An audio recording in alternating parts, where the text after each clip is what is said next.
Hi, and welcome to the show. Subscribe at kevinmd.com/podcast.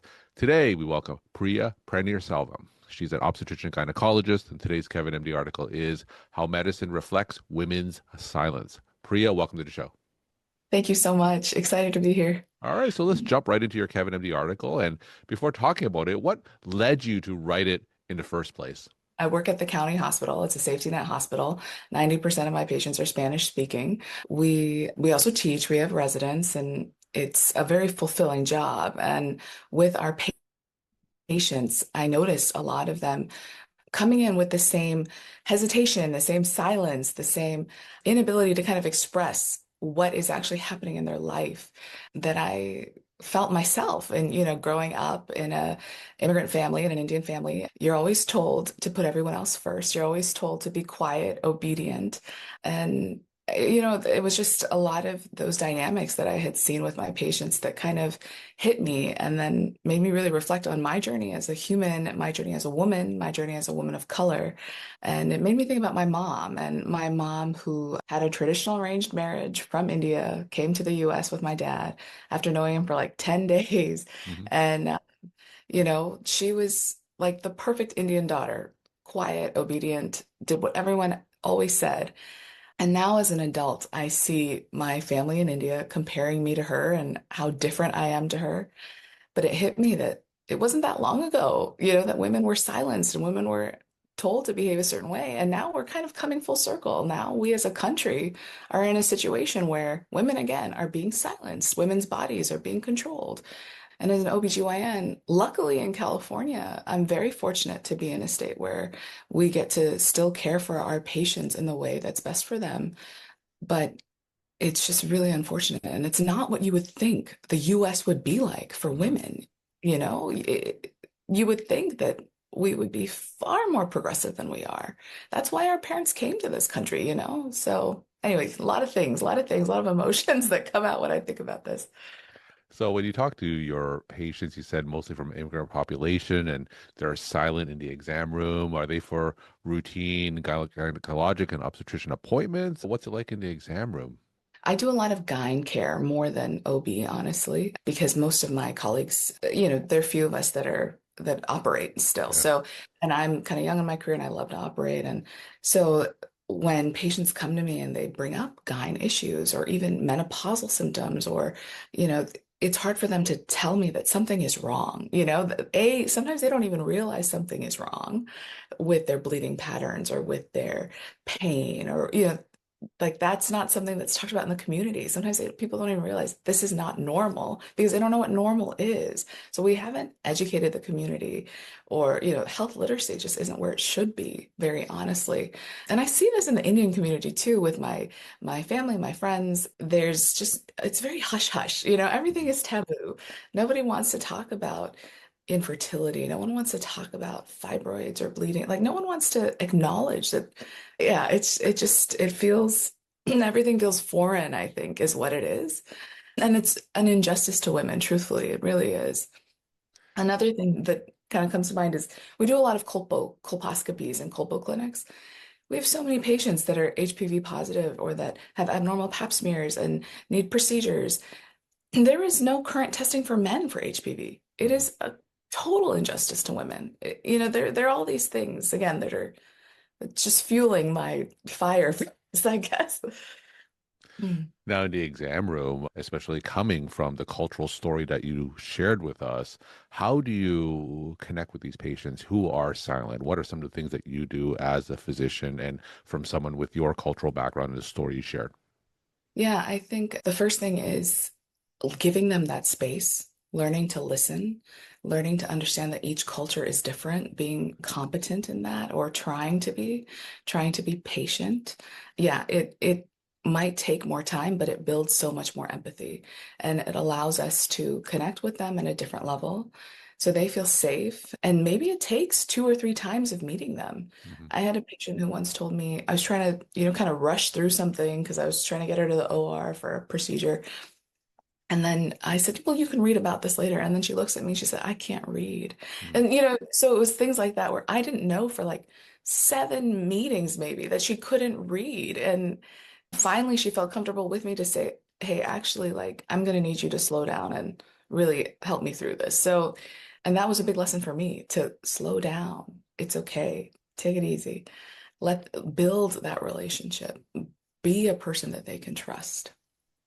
In your Kevin MD article, you mentioned how medicine has kind of come full circle from your mother's story. So tell us more about that article for those that didn't get a chance to read it. Yeah, I think a lot of it was so my mom actually passed away. She had ovarian cancer. She passed away when I was 13. So I never got to know her as an adult, unfortunately. But I have heard so much about her and I remember her, and she had this vision that her daughter, and I see this in all my mom's generation, like they had these arranged marriages. They were very dependent on our fathers, they didn't have a career of their own. They were homemakers.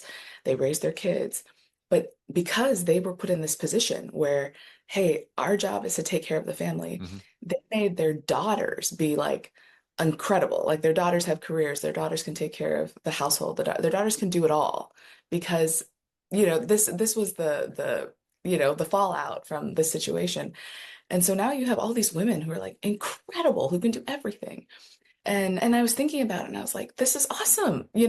This is amazing. They have achieved it. Like they've got these women, they've created daughters who are strong and incredible.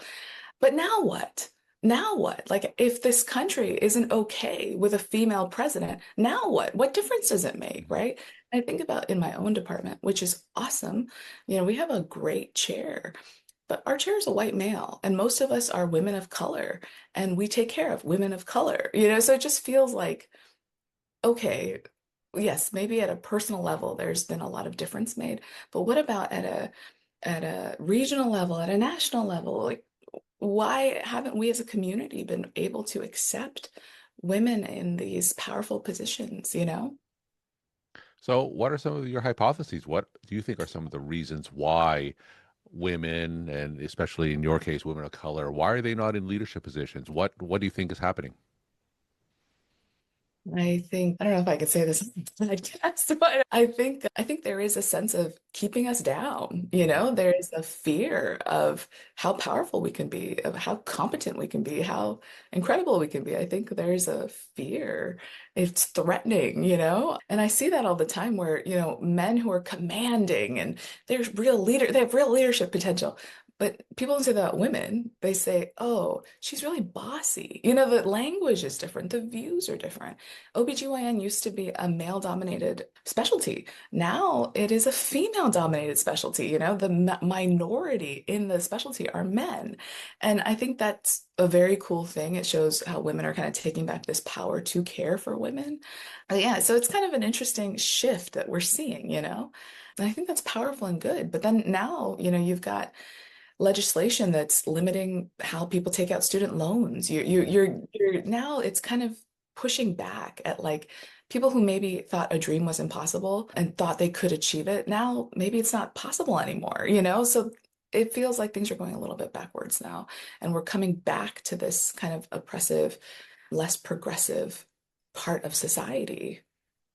Now, for those aspiring women physician leaders, what kind of advice do you have for them? Especially as you said, the hierarchy, the traditional hierarchy of medicine is male dominated. What kind of advice do you have for women leaders to try and get into leadership positions? And it doesn't have to be regional or national, but just even within a local institution. What kind of advice do you share with your female colleagues? Well, truthfully, I am in a position where I need advice. But I would say have a good mentor. If you can find a good mentor and I was very fortunate in my job now. I have a great mentor who's the current program director of our residency program, who's amazing. Find people who understand the system, who've been through the system, who will fight for you, who will give you great advice. I think that's honestly the only thing I can truly say, and believe in yourself. If you have a dream, believe in yourself and, you know, build yourself up with the skills that will get you there. I used to be the type of person like I would do 17 million things because I thought like 17 million things will help me get to wherever I need to get to. Mhm. But that's just dispensing energy and things that might not benefit you or anyone else truly if you're not able to do it all well. So maybe you choose a few things that will help you get to your path or get on your path in a more effective way. And you put your heart into it, and you do what you love. And I think that might help. Now, I know you have a platform that the goal of which is to break the cycle of silence regarding women and women's health. Tell us more about some of the things that you're doing. Yeah, absolutely. It's called Ask Akka. Akka in Tamil means older sister. So Mhm. ask your older sister. And it's just a way to get information out there. Initially, it started as a like platform to break down these barriers of, like do small videos, talk about what fibroids are, talk about infertility, just talk about what like plagues the community, what's normal, what's not normal, when to go to your doctor, talk about abortion, talk about birth control. People, just allow a space for it within the South Asian community. Talk about menopause, and I'll be honest, it's kind of hard to keep up with. And I went from doing like videos to doing little posts just to make it more feasible for me. And then if people send in questions, answering those questions. And that's been a way that I've directed those posts of like, hey, like, here's a little bit of information about it. Talk to your doctor about Mhm. more, or this is right for you. Now, you've alluded several times earlier about the political climate of suppressing women's health, right? So, as you know, half the country voted for the current administration, and many of those are women, of course. What do you say to those who currently support the current administration and their policies, people who don't agree with you? So, how do you engage with them, and what do you say to those women? That's a loaded question. We can agree to disagree. Hmm. We're all still, humanity, brothers and sisters in all of this, and just try to support each other as best as we can, truthfully. That's all I could say, frankly. We're talking to Priya Panneerselvam. She's an obstetrician-gynecologist. Today's Kevin MD article is How Medicine Reflects Women's Silence. Priya, let's end with some take-home messages they want to share with the Kevin MD audience. I would just say, love your patients, love yourself, and we can all grow together and, take back women's rights, I guess. Priya, thank you so much for sharing your story time and insight. Thanks again for coming on the show. Thank you. Thank you so much.